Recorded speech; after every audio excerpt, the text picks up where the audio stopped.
Little to no incident. That is what the police minister will be hoping for tonight. Well, Newzroom Afrika /05 will be able to bring you all of those updates. For now, though, we park all of the police minister talk and we bring up a bit of a year-end review here to look back in 2020 and take a look at some of the most talked about moments and arguably if there were even just the tiniest little bit of highlights.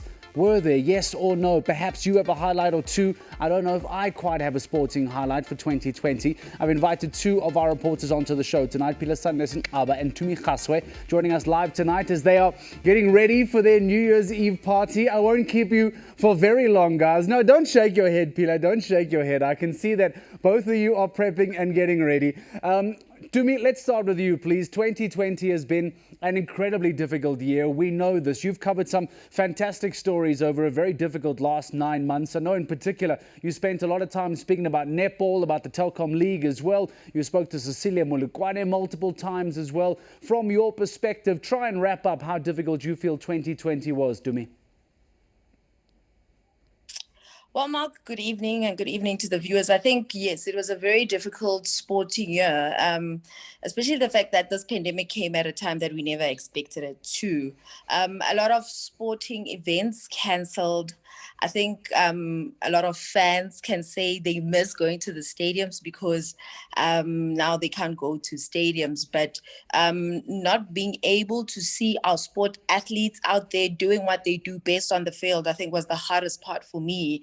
And the fact that knowing that, some of these athletes also lost some of their incomes. But with you saying that, is there a highlight? I think one way or the other, the sporting fraternity was able to show that we are strong. I'm just thinking about the PSL when a lot of people were criticizing the fact that they'll be able to finish off, football behind closed doors, and they were able to even achieve that. They even got a thumbs up from CAF. So as much as there's a lot of negativity that happened with some of our athletes, maybe losing some of their incomes, sporting events not happening, not being able to see fans at stadiums, we can still say there's a slight positive that came out of this year, and we saw how strong we are as a sports fraternity. Pila, I wonder if your 2020 can maybe be summed up in 3 simple letters, and I wonder if you perhaps have a different perspective on this, but I wonder, Pila, if your year could be summed up by CSA. You spent a lot of time speaking about Cricket South Africa's stories. You spoke a lot intensively about how Cricket South Africa has tried to make its way through the year. Try and sum up your perspective, Pila, and your reaction to how CSA has dealt with the year of 2020. Look, Mark, I wish I could speak about the cricket that was on the field for much of the year, but a lot of it has been off the field. And a lot of it has been trying to make sense of situations that have been really difficult, needless situations at that, because, when you look at the situation at Cricket South Africa, and it dates back to not only this year, but, since throughout 2019, those troubles came about and we really tried to make sense of them. And it's been difficult, from every front. And I mean, Tumi has mentioned it so succinctly about how it's been difficult for everybody to try and keep their livelihoods, and those that have been able to keep their livelihoods, how difficult for them and their working situations have changed drastically over the last couple of months. But look, it's been fantastic to see some sort of light at the end of the tunnel. I think that the innings and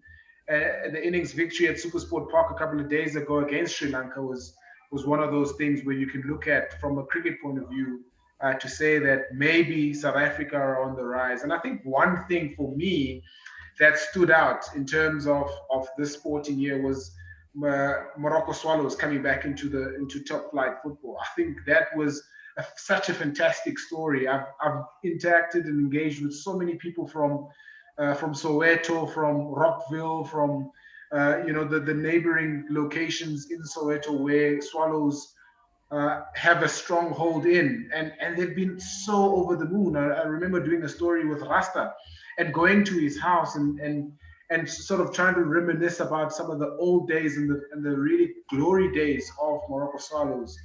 And he was ecstatic about them coming back into the top 5 football. So, lots of lows, but some highs at the end there also. Did Rasta let you keep the makarapa, Pila? That's what I want to know. Did Rasta let you keep it? Is it in your bedroom? It's his pride possession. It's in your bedroom. Don't lie. I tried to swindle him off it, but you know, he was such a passionate.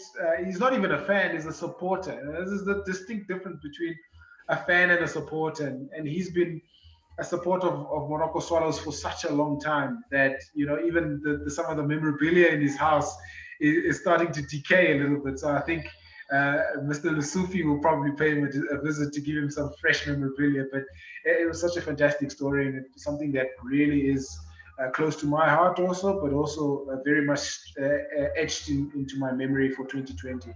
So Tumi, Pila is speaking about trying to steal Rasta's Makarapa Swallows. I wonder that would have been his highlight for the year. If you can try and identify a standout moment for you in 2020, what would it be, Tumi?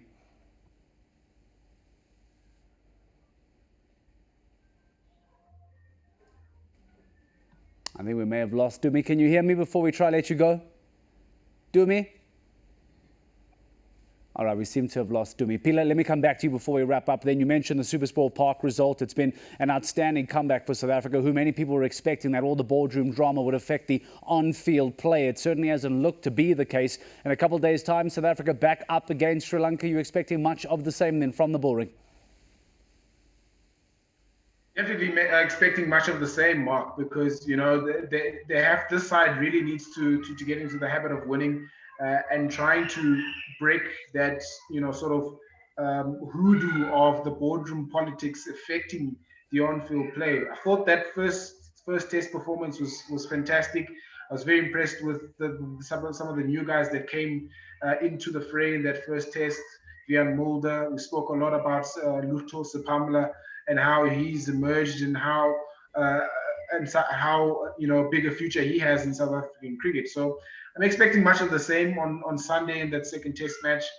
It's important for South Africa to really make sure and put in a statement performance at the Wanderers, because they're going to have a difficult tour to Pakistan and then Australia coming to our shores again this year or next year.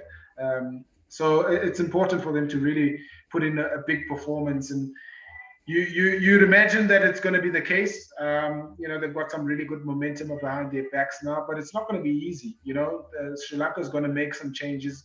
They're going to make some good changes because we spoke about how most of the players that would have played in that first test match weren't available to them because of fitness issues, and then a lot of the other guys broke down. So they're going to bring in a much stronger side that includes Suranga Lakmal, Dushmanta Chamira. So it's going to be a grind for South Africa, and fortunately for them, they won up in the series, and then they can really look to sort of cement a series whitewash at the bullring. All right, well, we lost Tumi Kgasoe a few moments ago. Let me thank her for her time. Philasande, Sixaba, I'll let you get back to your New Year's Eve festivities. In bed by 9 p.m, please. That is apparently the rule tonight. Make sure you stay safe and enjoy your New Year's Eve. A quick look back on some of the key moments from the sports team here at Newzroom Afrika. And that Rasta Makarapa, I need to go find that video and try and replay it for you tonight. I still wonder if Pila may have brought that home and keeping it in his living room. We'll have to try and find out at some stage in 2021.